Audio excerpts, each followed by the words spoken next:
ആയുസിന്റെ വേദം ആയുർവേദം. Shreyas Ayurveda hospital and research centre, old NKN hospital, south Kumbalangi.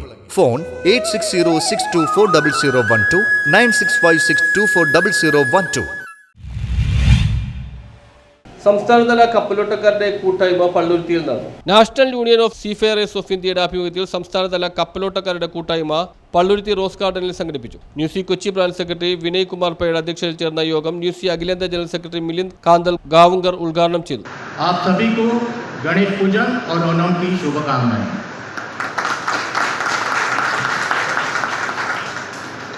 13 साल की उम्र में श्री मोहम्मद इब्राहिम सारंग कन्नूर केरला से नौकरी की तलाश में मुंबई आते हैं। मर्चेंट नेवी में उन्हें नौकरी मिलती है। डेक सारंग तक उनकी तरक्की होती है।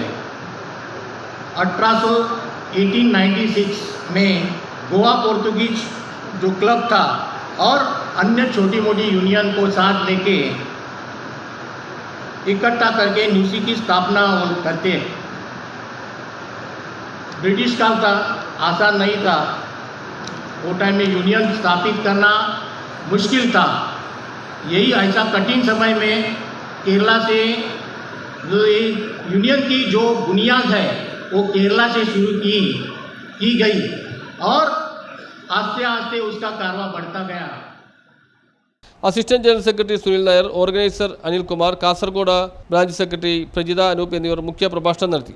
ഈ സദസ്സിലും കപ്പലിലുമായിരിക്കുന്ന സീനിയന്മാരെ അവരുടെ കുടുംബാംഗങ്ങൾ, ആദ്യമായി നിങ്ങൾക്കെല്ലാവർക്കും ഓണത്തിൻ്റെതായ എല്ലാവിധ ആശംസകളും നേരുകയാണ്.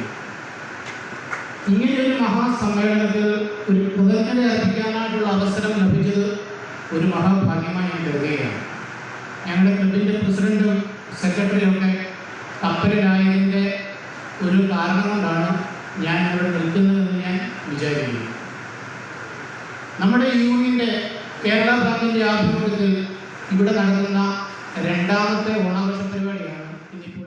ആലപ്പുഴ, കോട്ടയം, എറണാകുളം, തൃശൂർ, പാലക്കാട്, കോഴിക്കോട്, കാസർഗോഡ് എന്നീ ജില്ലകളുടെ പ്രതിനിധികൾ പ്രസംഗിച്ചു. യോഗത്തിൽ national union of seafarers of ഇന്ത്യയുടെ വിവിധ സേവനങ്ങളെക്കുറിച്ചും മെമ്പർമാർക്ക് ലഭിക്കുന്ന ആനുകൂല്യങ്ങളെക്കുറിച്ചും വിവരിച്ചു. വരുംകാലങ്ങളിൽ യൂണിയൻ പ്രവർത്തനങ്ങൾ കൂടുതൽ മെച്ചപ്പെടുത്തുവാനും യൂണിയൻ കൂടുതൽ ശക്തിപ്പെടുത്തുവാനും വേണ്ടിയുള്ള മാർഗങ്ങളെക്കുറിച്ച് ചർച്ച ചെയ്തു. ഓണക്കാലമായതിനാൽ ഓണസദ്യയും കപ്പലോട്ടക്കാരുടെ കുടുംബാംഗങ്ങൾ അവതരിപ്പിച്ച കലാപരിപാടികളും അരങ്ങേറി. News bureau, Palluruthy.